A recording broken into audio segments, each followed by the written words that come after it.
कभी सोचा है कि ये जो जमीनी स्तर पर भ्रष्टाचार होता है गांवों में, वो असल में काम कैसे करता है? मतलब कागज पर कुछ और हकीकत में कुछ और ही कहानी चलती है। अच्छा, एक कमाल का कॉमेडी स्केच है जो इस पूरे सिस्टम को ना इतनी बारीकी से दिखाता है कि हंसी तो आती ही है पर साथ में हैरानी भी होती है। तो चलिए आज इसी की परतें खोलते हैं। कहानी की शुरुआत होती है गांव के मुखिया यानी प्रधान की बस इस एक लाइन से, ग्राम विकास अधिकारी माने वो सरकारी अफसर जिसका काम है गांव का विकास देखना। प्रधान के लिए कोई अफसर नहीं बल्कि एक बीमारी है। ये सिर्फ एक मजाकिया लाइन नहीं है, ये टोन सेट कर देती है। ये दिखाती है कि प्रधान अपनी जिम्मेदारियों को लेकर कितना बेपरवाह है।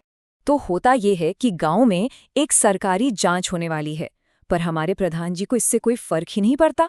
देखिए, ये सिर्फ एक इंसान की लापरवाही नहीं है, ये उस पूरे सिस्टम का हाल बताता है जहां किसी को कोई जवाबदेही, कोई अकाउंटेबिलिटी का डर ही नहीं बचा है। अब देखिए, कोई भी जिम्मेदार आदमी होता तो जांच की तैयारी करता, फाइलें ठीक करता, लेकिन प्रधान जी की प्रायोरिटी क्या है? अपना पसंदीदा संगीत सुनना। ये सीन हमें साफ साफ दिखाता है कि जब निजी आराम और मजे जनता के काम से ऊपर हो जाते हैं तो समझ लीजिए कि भ्रष्टाचार के लिए जमीन तैयार हो चुकी है। तो अब जब एक लापरवाह नेता और एक कमजोर सिस्टम मिल जाते हैं तो क्या होता है? नतीजा होता है जिसे हम कह सकते हैं क्रिएटिव घोटाला। अब सरकारी अधिकारी गांव में हुए विकास का जायजा लेने पहुंचता है और यहीं से असली खेल शुरू होता है। तो इंस्पेक्शन का पहला स्टॉप है गांव की पानी की टंकी। अब देखिए, किसी भी गांव के लिए पानी की टंकी सिर्फ एक बिल्डिंग नहीं होती, वो एक उम्मीद होती है, तरक्की का निशान होती है।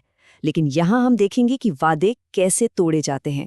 5 लाख रुपए, ये कोई छोटी मोटी रकम नहीं है, खासकर एक गांव की टंकी के लिए। तो सवाल ये उठता है कि भाई ये सारा पैसा आखिर गया कहाँ? इसका जवाब जितना मजेदार है उतना ही सच कहूं तो हैरान करने वाला भी है। और मजे की बात देखिए, ये खुलासा कोई और नहीं बल्कि प्रधान का अपना ही आदमी करता है। पैसा गया कहाँ? सीधा प्रधान जी की नई नवेली चमचमाती बुलेट पर। आधे से ज्यादा बजट। तो ये सिर्फ पैसों का गबन नहीं हुआ, ये तो सीधे सीधे लोगों के हक पर डाका है। सोचिए, गांव वालों के साफ पानी का सौदा एक मोटरसाइकिल के लिए हो गया। और ये कहानी सिर्फ टंकी पर खत्म नहीं होती, ये पैटर्न बार बार दोहराया जाता है।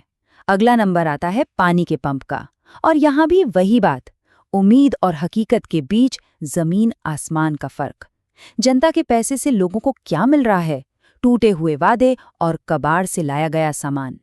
अब कोई भी सोचेगा कि भाई अधिकारी ने सब कुछ अपनी आंखों से देख लिया है तो अब तो सिस्टम सुधरेगा, पर ऐसा नहीं होता। उल्टा हम देखते हैं कि सिस्टम कैसे पलटकर हमला करता है। जब भ्रष्टाचार के इस जाल को कोई चुनौती देता है तो ये टूटता नहीं बल्कि और मजबूती से अपना बचाव करने लगता है। जब प्रधान के पास कोई जवाब नहीं बचता तो वो सीधा हाथ उठा देता है। ये थप्पड़ सिर्फ एक अधिकारी के मुंह पर नहीं है, ये सीधे सीधे कानून और व्यवस्था के मुंह पर तमाचा है। ये ताकत का खुला प्रदर्शन है जिसका मतलब है मैं कानून से बड़ा हूं। और यहीं हमें समझ आता है कि ये भ्रष्टाचार कितना सिस्टेमिक है। मतलब ये किसी एक खराब सेब का मामला नहीं है।